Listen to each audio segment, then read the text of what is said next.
we are chasing Kyle. This is all books, no brains. Because we ain't got no brains. We just read. Apt assessment. You call it a title or a name. I call it a description. Yeah, I watch some people's reviews, and they got an elaborate system of how they rank books. I just go based on did I like, did I not like, and it's either 5 stars or I hated it. I am thinking about simplifying. I was literally thinking in my last video where I was talking about, what was I talking about? I was talking about a book. I swear to God I was. But I was like, I'll just break this shit down. Recommend, don't recommend. Yeah. That's it. Simple as that. And there was even a book I didn't like, and I still recommended it because for the simple fact that I have heard too many people that do like it. And I'm like, yeah, who the fuck am I? And I gave my opinion 0 credibility to myself. It's actually a good point because like I'm reading a book right now where I'm like, it's a good book. It might be a great book for somebody. Yeah. You know, so how do I, and I don't know why it's not hitting for me. I can't like justify that and put that down on into words. So, yeah, I might just move on to just I think you should read this book or no, this book. I'm pissed. I didn't like it, and it's my goddamn video that I'm making. I should have just said I do not recommend. I could have stuck to my guns there. Anyways, we're all books, no brains, and today we're going to be talking about the Dungeon Crawler Carl series, and specifically the first 3 books because that is as far as Chase is into the series. That's where I'm at. Dungeon Crawler Carl. If you guys haven't heard of it or seen of it, you are Patrick Starr living under a rock. I can't go a day. Literally exactly what I was going to say. I can't go a day without swiping on Instagram or TikTok and coming across another book talker either rating or talking about these books. Yeah, it was everywhere. When I picked them up maybe like a year ago or so, 9 months ago. Really? This boy Kyle is always ahead of the curve. I'm telling you, he's a hipster. I saw him on TikTok is why I saw him. It's not like I was ahead of the curve. I saw it on TikTok, but it was like right when not millions and millions of views. Yep. And then I went to Barnes & Noble, and I saw the first book on the shelf at Barnes & Noble, and it instantly caught my eye. You can see all these books back here.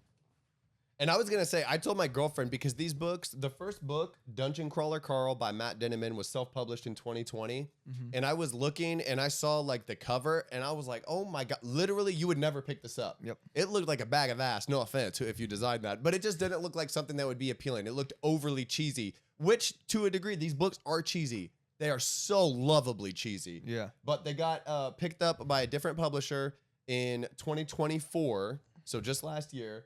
Completely rebranding the graphic and the design. And if you don't judge a book by its cover, what else are you to judge a book by? It's really the only thing, unless somebody gives me some like super high recommendations on something. If I'm just going to the store and perusing, if it's not jumping off the shelf, I'm not looking at it. Right. And these ones do. They've got a simple yet attractive design. The neon colors and black. Yep. Color scheme is on point. A little graphic little picture, which is related to the book and the plot, but enough to think like, okay, what the hell is going on there? Yeah, so this first one, when I saw it on the shelf, obviously it's like a neon yellow, pink, black, popped off the shelf. And then when I used to drink a lot, my alter ego... That was last week. Everybody would call me Carl. I would kind of like have this alter ego when I get drunk. When we go out on weekends, Carl would go out on weekends. Yeah. I don't know what was going on. So then I picked that up and I was like, oh, this looks dope. And then I just read the little exposition, the little blurb here at the beginning, and I was like, yeah, I'm buying that book. Yeah. I don't know anything else about it. So we'll just go into like the elevator pitch for this series, and I'm going to go ahead and just read you the this little blurb right here. You know what's worse than breaking up with your girlfriend? Being stuck with her prize-winning show cat. And you know what's worse than that? An alien invasion, the destruction of all man-made structures on Earth, and the systematic exploitation of the survivors for a sadistic intergalactic game show. That's what. Join Coast Guard vet Carl and his ex-girlfriend's cat, Princess Donut, as they try to survive the end of the world or just get to the next level in a video game-like trap-filled fantasy dungeon, a dungeon that's actually the set of a reality television show with countless viewers across the galaxy. Exploding goblins, magical potions, deadly drug-dealing llamas. Yep. This ain't your ordinary game show. You know what I just realized? This has to be, I don't know if it was intentionally, but this has to be satire and poking fun at late-stage capitalism. That's exactly what it's doing. So these are, instead of, imagine like how you start to see like complete income inequality and the richer or have billions while there's literally people starving. It's kind of a joke. It's like, how the fuck, as humans, we're on a rock flying through space and we allowed this to happen? That's absurd. Take that into a galactic and or intergalactic level where you have aliens and all these different corporations that are multiplanetary trying to make money by exploiting things, and it's like entertaining. You can even bid on like the shit that you can bid on can like hurt people who are literally fighting for their lives. It's literal life or death, and it's like fun games. Everybody's laughing or voting on what's going to happen, and they make like recap episodes where it's showing human beings who are the crawlers in the dungeon getting their heads blown off and stuff, and everybody's laughing hysterically. It's like, this is demented. Yeah, and it's literally like a fever dream. And I feel like when I read the first book, I pretty much read it in one sitting, because from the first page, I was hooked. I was like, I've never read anything like this. This is off the walls, off the chains. I don't know what's going on. And I was just entertaining that aspect. And as I've gone farther into the series, you get those kind of like you were saying, like relating it to late stage capitalism, kind of what's going on with like current day America and all this stuff. And it becomes so interesting, and how this fun little book has turned into this massive phenomenon that's making me think and relating it to actual life, which is, I think, why people enjoy books, because you can relate what's going on to like your current life. Yeah, I think if it didn't have that aspect, and I think this goes for probably any form of media, any form of art, like it needs to be appealing. Like it needs to have like that surface level draw to it or desirability of wanting to consume it, whether it's like a song or a piece of art or a book or a movie or a show.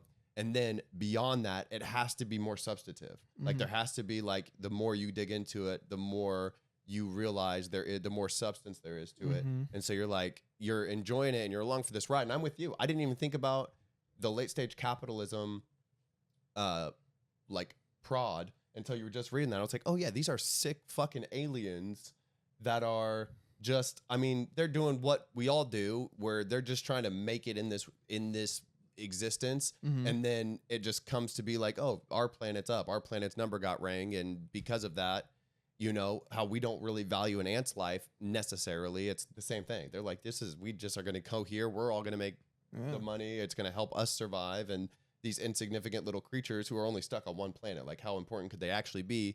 But it's Carl and Donut. These lives are valuable. Yeah, it's I'm on the 7th book in the series, and one of my, not gripes, because I gave the first book a 5 stars because it just did something to me I didn't know. Oh, it made you books feel could things. do. Yeah, I think it was the first book that kind of like made me laugh out loud while I was reading it. And, you know, it wasn't like I was dying laughing, but I was like, what the fuck is going on, you know? Yeah. And definite chuckles. I'm saying every couple pages is definite chuckles. And for text to make you chuckle, it's like, okay, yeah, this is good stuff. Yeah, it made me feel a new emotion I hadn't really felt in reading before. And that in itself is incredible. But as I'm getting farther in the series, like in the beginning, I wasn't really, you know, emotionally attached to Princess Donut and Carl and some of the other side characters. And now later on, they've kind of like gone into some backstories of who they were before the books happened. And it's like hitting in a whole new way for me emotionally, that I care about these characters. I care about like the whole situation that's going on, down with the intergalactic republic type vibe. Yeah. I'm fully invested into this series at this point, and it's become so much more of a not just a for fun little laughy book, and it's an actual series that I'm invested in. That actually happened to me at the end of this book, at the end of book 3, and I'm reading it and I'm noticing emotions welling in my chest and nether, reasons that I'm not trying to be dealing with. I'm a grown-ass man. I'm not going to get affected by any form of artwork emotionally, but it did. I got to admit, it did. So I'm reading the end of book 3, and there is a scene where Carl is literally going out of his way. I say a scene, it's several chapters. Spoiler? Maybe. Slightly, ever so slightly. It's not really slightly, not really a spoiler. This dude is going out of his way, life on the line, risking it all to save people. So the whole point of the dungeon, not the whole point, but part of the dungeon is like the sicko, sadistic entertainment value of the lengths humans are willing to go and stepping over each other and killing each other to be able to survive. And Carl is pretty much putting a big finger to the aliens controlling them and goes and saves thousands of people. So he's saving all these people, and in the darkest, worst situation you can imagine, pretty much 90% chance that everybody you know and love is dead at this point in time, and you're forced to play a game for your survival, for other aliens' entertainment. And Carl, time and time again, proves, fuck you, I'm not going to be part of your game, goes out of his way to save people, and then it literally just gives all these, what are called crawlers in this dungeon, hope. And then he brings them to like this train platform, and then he's literally covered in blood and gore, covered in gore, and steps out and he's exhausted, and they just start clapping for him. And I got hit with emotion. I was like, damn. I was like, yeah, that boy is hard. He's out there fighting for humanity. He's out fighting for humanity, and in his mind, he knows exactly what he's doing, because Carl sees the game that they're playing. Here's an obstacle. Here's a monster I have to fight. Here's a trap I have to set, whatever. But he sees the much, much bigger game. And I have a feeling that these books are going to get into the bigger game of fuck these aliens who think they can just go planet to planet creating dungeons, because there's been hundreds and hundreds, if not thousands of iterations, literally ruining planets and making species go extinct before they got to Earth. So he's seeing the bigger game, and I think he's going to figure out a way to collapse the whole system, is my guess. Yeah, that's what it by the end of the series, because I think there's 7 out now, and I think it's supposed to be 10 books in the series. Pending, it takes them a little longer to get there. I did notice they are getting thucker and thucker. They are getting thucker. The first book I read, and it wasn't like a true one sitting. It was like I read 90% of the book in one sitting, and then the night before I had just started at like 10 o'clock at night. And but he's built like, you guys got to understand, pages. Kyle's built like that. Some of us, if you're with me, you are not built like that. I was literally just thinking while I'm reading my current book that's taking me like 2 weeks, I was like, damn, I haven't physically read a book where I have been hooked and wanted to sit down and read for, 5-6 hours straight. Yeah. It's been a minute since I've read that. Because most of the books I'm reading now are audiobooks while I'm driving, while I'm working. Who said that don't count? That counts. It's got to count. You're consuming them. That counts. I think it counts. I think it's the emotional. You're getting the same thing from it. It's the emotional stimulation of thinking and putting yourself in the perspective of the characters. It's just reading on crack. Yeah. Yeah. And I do it on 1.5. Oh my, that's reading on meth. That's reading on speed, Bob. I talk to people that do it that are like 3x. That's unreal. Yeah. That shouldn't count. There's no way you're These last little bits, so before we started this podcast, I sat down to read for a few minutes. I'm literally trying to speed read and noticing I'm not absorbing what I want to absorb. And that's just by trying to pick up my pace like a little bit. I can't do it. Yeah. I like to, when I get into the good little rhythm, it feels like I'm watching it. It feels like the scene is kind of playing out. Not the crystal clarity of watching a TV, but I can, I try to imagine. When it says a name, I try to picture whatever that is in my mind. And if it's 2 people talking, I try to make sure I have the same image. So it helps me things be consistent and I don't feel lost. Yeah. But in this book right here, I'm telling you, the Dungeon Anarchist Cookbook, which is the 3rd book of the installment, you will be lost. You will be confused. I didn't even try. I read there was a tiny little preface that said, don't worry about keeping track of everything. And I took that to heart because I was like, dude, you could try to keep this. There's literally no way. And it's not that significant to the story regarding the physical layout of the level and the dungeon that they're in. Yeah. And that brings me to a question I've been thinking about for a while that we didn't talk about beforehand of when does science fiction become fantasy? I've thought about this. And I was literally thinking about it. I was like, science fiction is supposed to be plausible. Yep. They can explain it scientifically. What's that book? They made a movie out of Matt Damon that also Martian. The Martian. Like he goes to Mars and they explain how he terraformed his little area and lived. Like that's science fiction. I've thought about this and reading Project Hail Mary, which is also by Andy Weir, who wrote The Martian.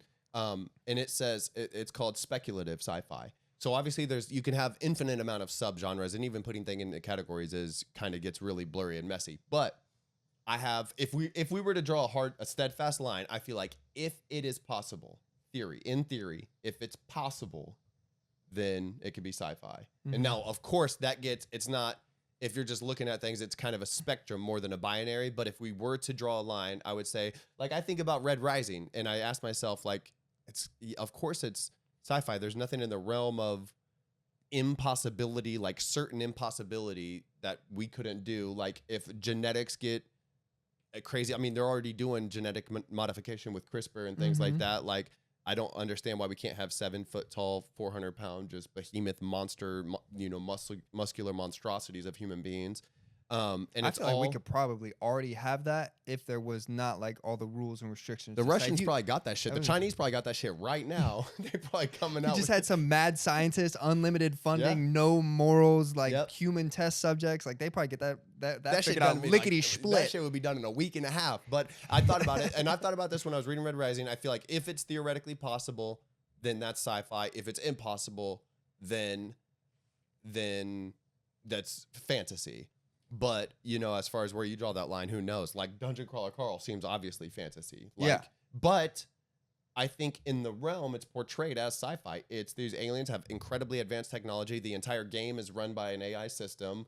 And then if it does something that they don't want, the corporation, which is the Borant company, has to physically interject and manual override type vibe. And I thought about it when I was thinking about that. I was like, oh, Star Wars is sci-fi.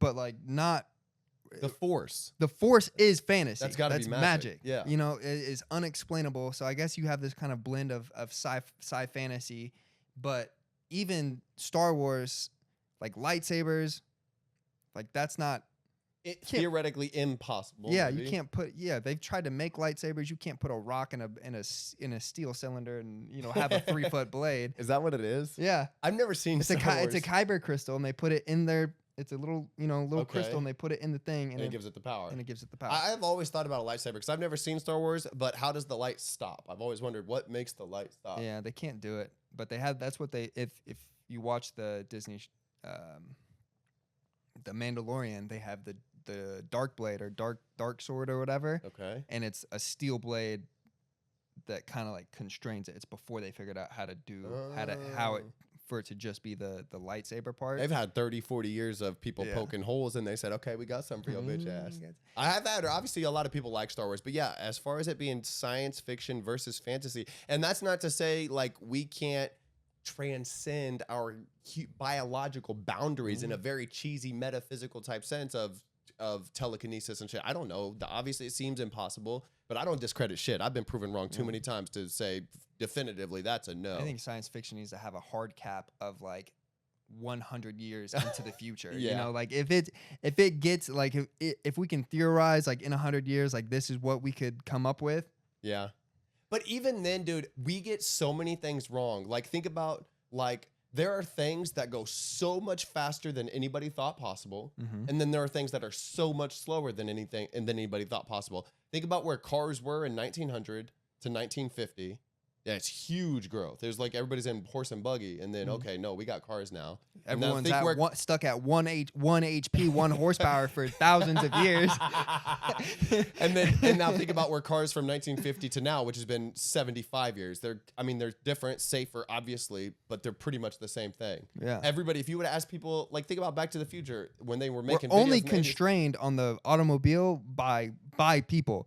If everybody was a perfect driver and good driver, we'd all be driving Bugattis like going 300 miles an hour. Yeah, intersections. There'd be no more red lights. They'd be fume fume. Yeah. But it's like but you guys suck.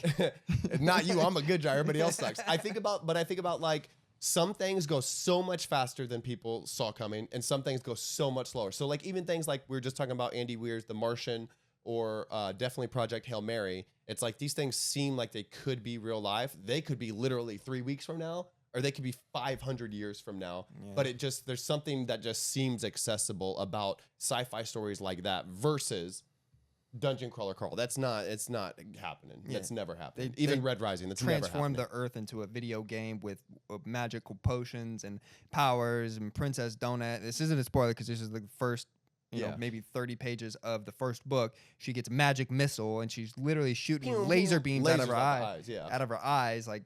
Which it could all be a simulation, but it is physical. That's like it. Okay, so I'm gonna break it down for you guys. This is essentially what it is, and I'm only even somewhat familiar with this because of my a bit of experience into RPG video games, which is just Fallout is the main one that I played growing up. I absolutely love Fallout, and I used to think I didn't like video games like that because they're way too complicated. You have menus, you've got things you have to craft or build or level up certain things, or you put your attributes into certain characteristics about yourself, whether it be physical strength or if you want to be a sneaky little bastard, you put it into your sneak skill, whatever. So Fallout was the main one I played. I also played Skyrim, and that I really enjoyed. So obviously those are like the mass popular RPG games. They have nerdy ass games that are even way more than those that no normal person that doesn't stink is playing. I'm telling you that right now.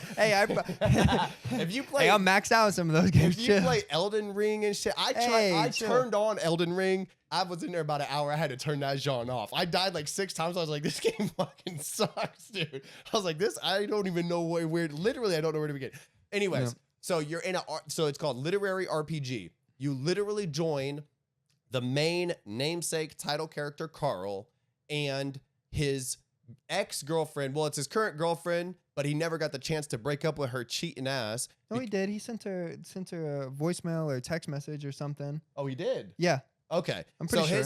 When the world ends, she's on vacation with he didn't know that this guy was going to be there, but her ex was there, and there was a picture of her. Brad. A picture of her sitting on his lap, and he was like, okay, well, I guess we're done. And so he's at home with her show award-winning prize cat named Princess Donut, and the world ends. Aliens come to Earth. They don't know what happened. Every single structure, human-made structure on Earth collapses, killing 95% of people. I don't even know how many. If you were inside, you're dead. You're crushed. Yeah. And then a message came across. Literally, a message somehow gets to everybody, and these tunnels open up, and the aliens had completely manipulated the physical structure of the Earth and created a dungeon. And now the dungeon is 18 different levels that have to be crawled, and every single moment of every single day, you're fighting for your life. So he takes the cat into the dungeon, and the story progresses, and it is incredible. And they are working towards surviving. That's it. All they're trying to do is survive, and they get powers, they get magic, they get allies, but it's people trying to kill people. It's monsters trying to kill people. The aliens trying to kill people. It's incredible. Yeah, because they make these NPCs, non-playable characters. There's goblins and bugs and like all these fantastical creatures. Fowls. Yeah, that get put in there that you have to fight and dragons, defeat. And maybe quests, like legitimate quests, side quests that are not important. So it's just like a video game. If you've ever played one of these video games, there's side quests that you may not even know is not important. And I've done this before, even in Fallout. You're doing something, and then you realize, oh, this shit is not important. I need to go over here and do this. So they're trying to stay on track. Luckily, they've got a manager named Mordecai, and Mordecai is helping them stay on track with the things they need to be focused on. They're focusing on leveling up all their strengths, and they try to sort of pick things that are going to complement each other. So, so Princess Donut is obviously a cat, so she's really small. So she works on this thing called Magic Missile, like Kyle said, where she's shooting laser beams at her eyes to kill people. And then she eventually gets a tiny spoiler, but it's par for the course. It's literally on one of the covers, so I'm not tripping. Eventually gets a pet velociraptor that she gets to ride around on. Yep. So that's pretty fucking cool. Yeah, it's just it's literally a fever dream of how do you. This guy was on some sort of psychedelic when he was writing these books. It's outside. Pulling a Stephen King. It's literally unhinged. I'm thinking about the creatures, and I bet he has I was thinking different bowls with hundreds of little papers on them, and every single paper has a crazy attribute, and he just goes and picks random. He's like, okay, so we have, and the thing I was telling Kyle about before we started was a thing called a mantar. It's not a centaur, not a minotaur. It's a mantar. It's literally man legs with a man torso, man arms. Coming out of the man's torso is another man's torso and man arms, and then a man head. And I'm like, it's not even that crazy, but it's just so stupid. He's probably doing some D&D rolling for parts. Yeah. Not the junkyard of body parts. He's got a list of, he's rolling a D100. He's got a list of 100 things. All right, roll for arms, and it's squid arms. Okay, 57 is squid arms. Roll for head. He builds these fantastical creatures by rolling dice. And then he said the thing is charging on us, so it went from 2 legs to all 4. But you realize it's legs and then it's arms. So he's galloping on legs and arms with the torso of arms up top. Are they doing this number? Yeah. I don't. And it's insane that he's so good at writing and descriptive enough that you can envision that, and then say it, then tell them what that is. It's very cool. And they kind of have these little sometimes there's like these different church cult followings within the thing. And so these minotaurs are coming to battle talking about, I will die an honorable death, and I'll drink mead in the halls of Valhalla. And he's like going to war with their battle cries. It's just hilarious. Yeah. It's crazy. And the thing I do love, so there is an aspect of it that absolutely keeps these books lighthearted for me. And it's that there's another book. So you know he's going to survive. And that for me is kind of a big deal, because there have been book series where I really care about characters and they get killed off. And I am like, this fucking sucks. I don't want to read this shit. So because I know there's more books, I know that Carl and or Princess Donut managed to survive, and that does alleviate a little bit of the stress. Yeah. Which is, I don't know. Have I ever read a book where a main character gets dunked? Maybe not a title character. Yeah. It can't be a title character, but surely that has to exist though, where like a main character, like it swaps main characters mid book or something. That would be wild. Yeah. I guess now that you're saying it, I probably shouldn't be worried about the main character dying, especially a title character. Yeah. But side characters, there's some side characters that feel so integral to main characters' development that get killed off in books in general, and I don't feel that in the Dungeon Crawler series, because it's Princess Donut and Carl. To me, they're the main. They're like the main act. The duo. Which I didn't know that. So through the first 2 books, I'm thinking this cat literally went from being not necessarily sapient, it's a cat, into going into this dungeon where it is sort of transformed into a much more complicated character of having human emotions and depth and stuff to her.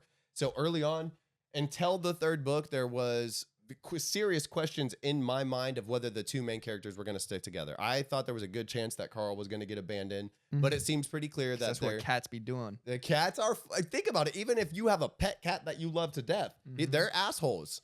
They'll walk by, show you their tiny little dirt star, rub it in your face, and then go on. You try to pet them or call them here. No, nothing. They don't care. No love. Yeah. So I thought that cat was going to do some cat ass tendencies, but she seems to be a real one, and she gets all the love. Yeah. Carl's the title character, but Princess Donut gets all the love. And I'm a fan of Mongo. Mongo's dope. Mongo is the pet velociraptor. Yeah. But I love Carl. I think at the first book, he kind of gets overshadowed by Donut, and I think that's just a wow factor of this talking cat shooting laser beams out of its eyes. Sassy. She's got the strongest personality in the book for sure. Sassy little fucker she is. But Carl has grown on me. He is this smart tactician that uses the rules of the game to exploit and do things that the showrunners don't think possible or didn't see coming. And literally changing the rules. They have to like mid dungeon, they're changing the rules all the time because Carl is exploiting what they got going on. Yeah, they'll send out announcements to everybody's interface, and it will say these bugs have been patched, blah blah blah, and it's because Carl just exploited the hell out of something that, like, literally coming up with solutions to problems in ways that they didn't see as possible. Yeah. And he's just a genius, and he just figures it out, and it's very fun, cool. So in the video games that I was describing, in a video game, you are so constrained to what you can do. Even on big video games, it looks like it's an open world. There's always a very narrow path that you have to follow due to the limitations of the medium. So Carl is in a video game situation without those constraints. So it's literally thinking he's using everything at his disposal, all of the physical things around him to come up with solutions for problems. And it's really fucking cool. Yeah. Like there was one, I guess I don't want to get into spoilers quite yet. Because you think about it, like in a video game, I got a teleport spell. I want to teleport up onto that rock so I can shoot this thing and it can't shoot back. Yeah. Oh, rock's out of bounds. Can't do that. Oh, that sucks. No, things like that happen in these books because a writer and the author, Matt Dinniman, isn't constrained to having to come up with all of the, the world, the visual aspects of this video game and all the rules. Like he can break rules whenever he wants and change the rules of the game, and it's absolutely incredible. Highly recommend. I was originally reading this series as kind of like a breakup for fun series in between these big epic books I was reading. That's what I was doing. Yeah. And then now I'm like, I'm going to just blow through the rest of the series because that's exactly what I'm doing. So good, dude. It's so good. And it's not just fun anymore. It's fun. And I'm interested in the story, the characters, the overarching plot of taking down the corrupt government. of the galaxy, which is just always a good plot point for me in books. Yep. I've never taken a mid-book stop. I've never taken a mid-book stop. And it's not because the other book I was reading, which is Oathbringer by Brandon Sanderson. So you all know it's a fine book. It's a fantastic book, some would say. It's just I couldn't stop thinking about Carl and Mongo and Princess Donut. I was like, okay, I need to go get back in there. I need to figure out what the hell is going on because the books have such a good climax. They have such a good temporary, it's temporary resolution. It's like, okay, I need to see what happens next. Mm-hmm. And this is the first time in my life I've ever been reading a book. I'm like, okay, I need to put this aside. I'm about halfway through. And I'm going to go back to read a couple more dungeon crawlers, and then I'll pick up where I left off. But they're just so enticing. There's such an allure to there's just such an allure to the characters, their problem solving, the situations that they're faced with. Like Kyle said, Fever Dream is literally the perfect description. It's like something you would wake up from and you'd be like, where the fuck did that come from? That is like an absurd monster that I was facing. And not only that, the physical, like the level they're on is like a spaghetti bowl of train webs and stuff, like a spaghetti bowl of train tracks and like a tangle, and they don't know where they're at. They are like figuring out how to do it. It's just crazy. Just absolutely absurd. It's unhinged. Yeah. The fact that he was able to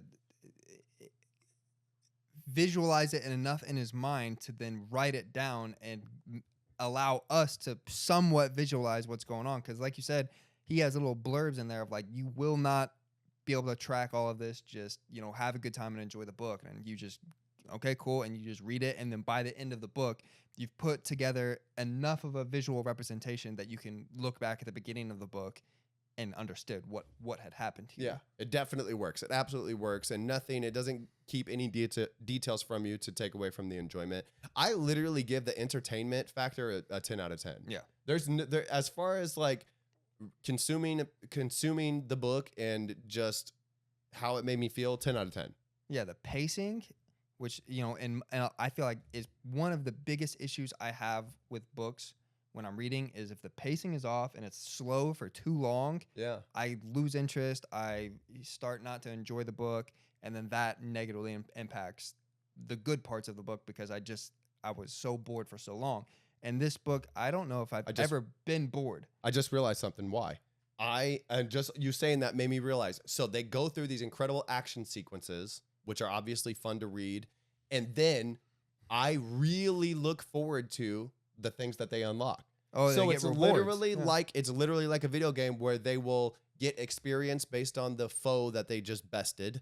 And then they get like rewards either from like loot boxes that get sent to them from people watching or from sponsors, or they get rewards for the task that they accomplished. Quests. So they will level up and be able to get to put stat points to stuff, and then they'll get a bunch of cool shit. So like these slow parts are literally like they're in a dungeon fighting for life or death. So their slow parts are they go back to their little personal space and they shower, and they have these special beds where they only have to sleep for 2 hours, and then they literally eat and go back out and keep training. So even the slow parts they're unlocking cool shit with creative abilities and new gear, and you're like I'm trying to figure out like what are they going to do? Like this is going to come into play. It may be 2 books down the road, but how could he possibly use that? Or is he going to give this to one of his like close companions because they'll be able to use it better? Mm-hmm. Like just even the slow parts of them getting cool stuff and how they're going to apply it to their character is fascinating. Yeah.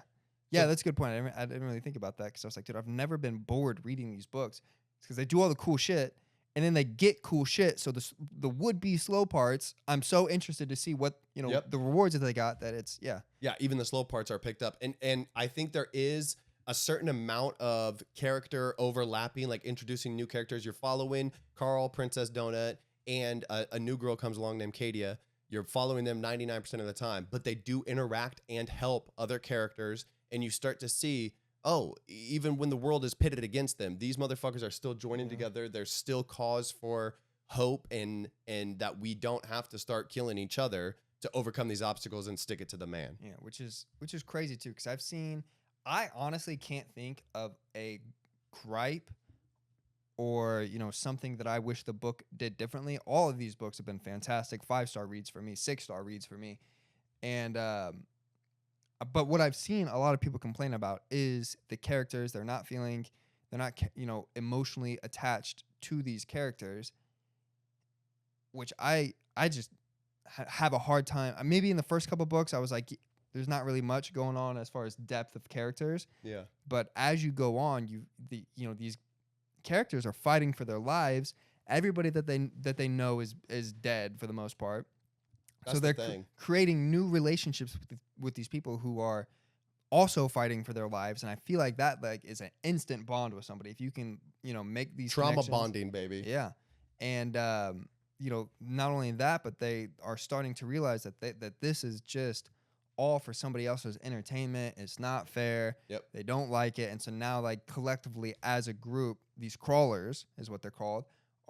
Some of them are coming together, and they want to take down the corrupt government, the higher power, the people that are the showrunners that are putting on the show, and that in and of itself is so emotionally attaching to me. Yep. I was thinking about it because I was thinking about how I am naturally coming to have the characters are having an emotional impact on me, and I was thinking about literally put yourself in his position. And I was like, oh, that did it. We're this is fun, silly, cool reading book, good fun, but this is life or death. Mm-hmm. And think about the sadistic nature of the whole framework of why they are where they are and how he is dead set on not letting it get him. He constantly is saying, you will not break me to himself. Because if it's a whole thing that if he says this shit out loud, they'll be like, okay, yes, the fuck we can. And they'll target him. So he just has it in his mind as his underlying motivation for trying so hard is that you will not break me. It's 24/7 that he's being recorded and filmed, and they're watching for the most part. I think there's a couple. Because he's in the top 10 of all right now. It starts off with millions, tens of millions of crawlers. Mm-hmm. It drops fast because people are down in these dungeons that shouldn't be. But him and Princess Donut and their friend Katie are constantly in the top 10. So they're some of the most powerful people. So he's under a magnifying glass. Yeah. I think there's only when he's in a restroom is when he's not being recorded. But for the most part, they can telepathically communicate with other people. Those conversations are getting watched. Everything is being watched. So a lot of the times he's just inner monologuing his stuff, and he's just fuck you. Yeah. You will not break me. And he's just has to constantly reaffirm himself of that so he can continue to progress and continue to have these ideas to take down the powers that be. Yeah, and I was thinking about why I'm naturally becoming more connected with the characters, and it is the fact of make this real life. Think about how there would be virtually no hope. It would be so easy to just give up and lay down and say, I don't want to play. Some people do that. Some people literally go to a bar that's inside the dungeon and just drink and say, we wait for this level to collapse and we're just going to die. Yep. And it would be so easy to just not care. Get your family, enjoy your last moments, stop being attacked by monsters, just be at peace for one final day and then die. And he doesn't. And I feel like when you start to think about any real life revolution, it seems hopeless. It's can only assume historically, if you were there present, it would just seem hopeless. All of the powers, everything that exists is stacked against me. Mm-hmm. But then what happens? Somebody starts it. Somebody ignites a fire that leads to a rebellion that affects positive change in the world. And it seems impossible, but it's only impossible until it's not impossible. And Carl is seemingly the real life person. How you could not be connected with that? I think it's just because it's so fantastical, maybe, the situation. Just strip that down to something that's real life. That's Carl. Carl's the guy standing up for everybody. He's defending the people who can't defend themselves or standing up to the powers that be. Yeah, I guess because it is so off the walls that maybe you just get lost in all of the wackiness that's going on. But the core story, the core principles are fire. Yeah, Carl's a gangster. Princess Donut she's one of those people. Well, she's a cat. Don't get it twisted. But she's one of those people. We all know people like this that try to act tough or a certain way or blah, blah, blah. But they're a real one. They're the type of person where everybody thinks you're this, but I'm your best friend or I'm your brother or I'm super close with you. I know who the fuck you are. Yeah. And it's Princess Donut is turning out to be a real one. And ride or die, bro. She literally be riding on his shoulder too. She does. She jumps up on Carl's shoulder and shoots magic missiles while he's out here stomping. Oh, and just a side note, the AI system running the crawl is also in charge of sending out some of the prizes and stuff like messages and loot boxes, messages and prizes. So the aliens that are in charge only interject when something happens that they don't want. The AI system is running everything. So the AI system, for some unknown and ungodly reason, has a foot fetish for Carl. So Carl, it's in the middle of the night when all this happens. So Carl is literally outside in his boxers chasing the cat. And then that's why he didn't get killed. So he goes down in the dungeon. He doesn't have any shoes on. He only, he had Crocs on. I think they were Or like some kind of like slippers. some open-toed slippers. I think they were like his ex-girlfriend's fuzzy slippers. Yeah. But they fell off. Those things are long gone. So this dude is barefoot and in his drawers. And so the AI system has a hard-on for his bare feet and keeps on sending him like magical, sent him like a magical pedicure kit. Like if he's in his safe room, he has to do his little pedicure, trim his nails, buff his nails, and his feet will be magically enhanced because, and then the AI is sending him a message saying like, oh, you got to use this stuff and we'll all be watching and like it just it's so which creepy. I don't ever want to yuck somebody's yum, but reading about a foot fetish, not having a foot fetish is absolutely hilarious. And reading about a foot fetish, having a foot fetish can relate. Can relate. So, and it only gets worse like the farther you get into the books, and Carl is just being sexually harassed by this AI. Which shouldn't be funny, but it is. It is funny. You know, I guess that also kind of relates to like real life too. Like men get sexually harassed all the time, and nobody wants to do nothing about it. Nobody bats an eye at it.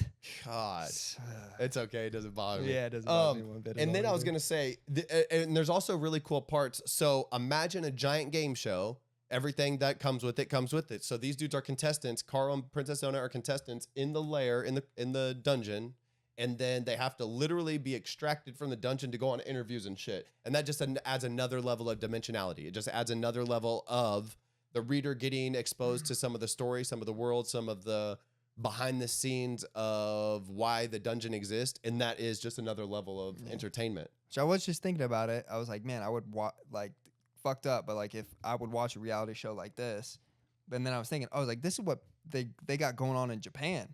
You seen some of the clips, like their weird, wacky stuff. They got like dudes in like latex suits, and they're trying to climb like these mountains covered in soap, and they're all just slipping and sliding and pulling. And, most extreme elimination challenge. Yeah, just like weird, wacky. You know, obviously not to the extreme of the dungeon crawler books, but I was like, it's like Wipeout. They have like Wipeout. Yeah, but like way farther. Yeah, they take it farther into the weird. You know, I don't know what they're saying because it's in Japanese, but it's the announcers kind of like.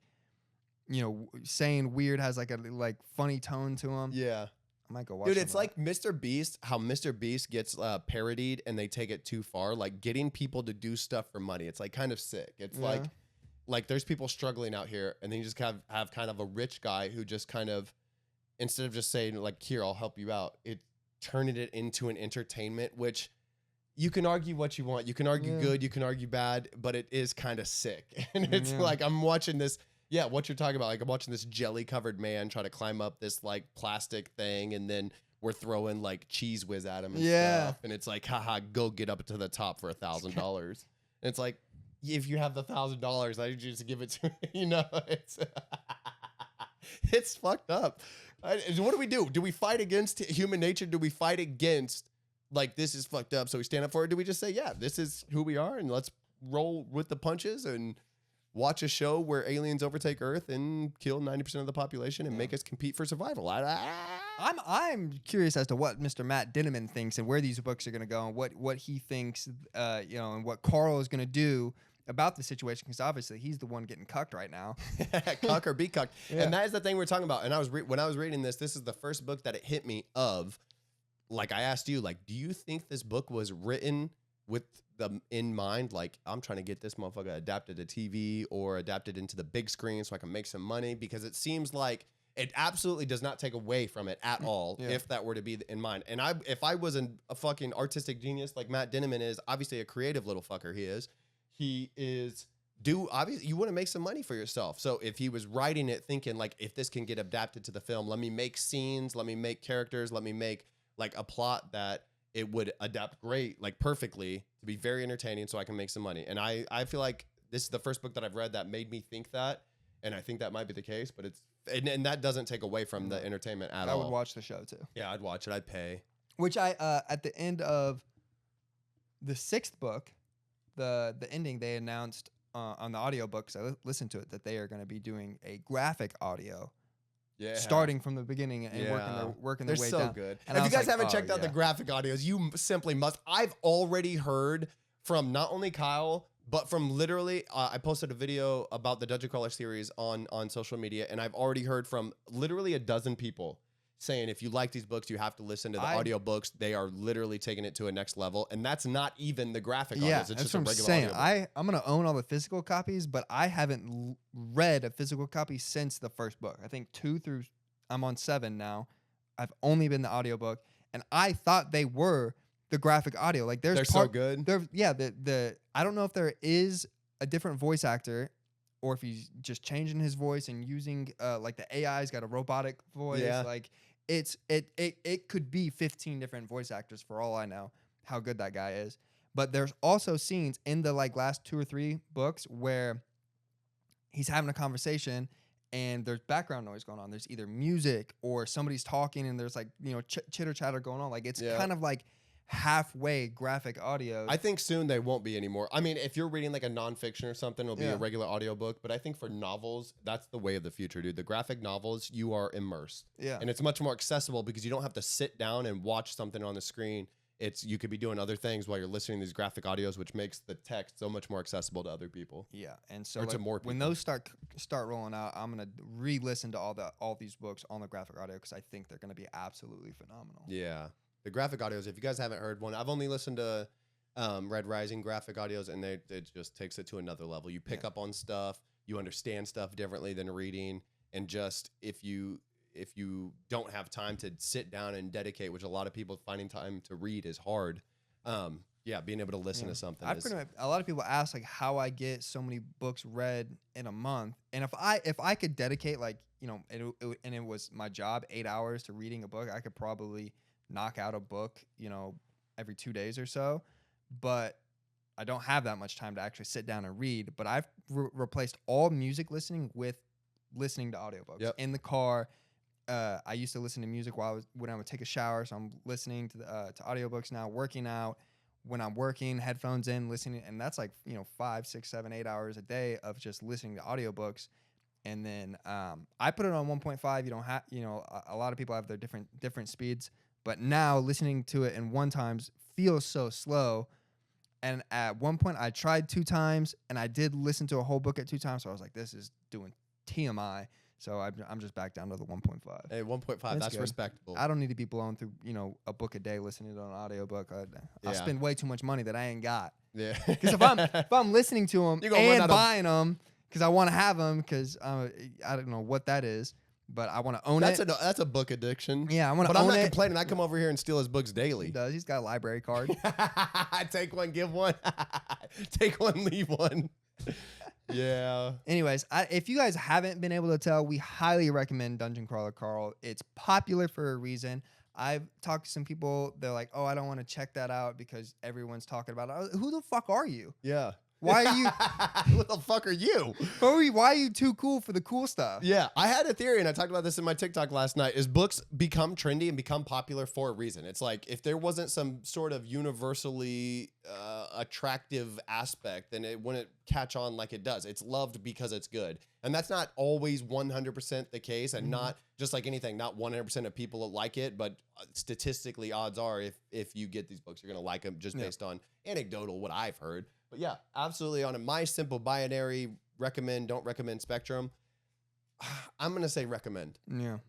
Tough choice. Highly recommend. Check out Dungeon Crawler Carl by Matt Dinniman and let us know what you think. Yeah. And you can make sure you're following us everywhere. We're going to be on YouTube, TikTok, Instagrams. We'll probably make, all the other socials here soon. And we'll get this up on the audio format of the podcast on Spotify. And yeah. What else? I've only ever listened to podcasts on Spotify. There are other places? That's what I do. Sometimes I'll do it on YouTube. I'll just because I have YouTube Premium, so I block the phone. Oh yeah, because you can't listen with if your phone closes, it cuts off. That's a price tactic. They could easily do that, and I think they did for like a couple weeks.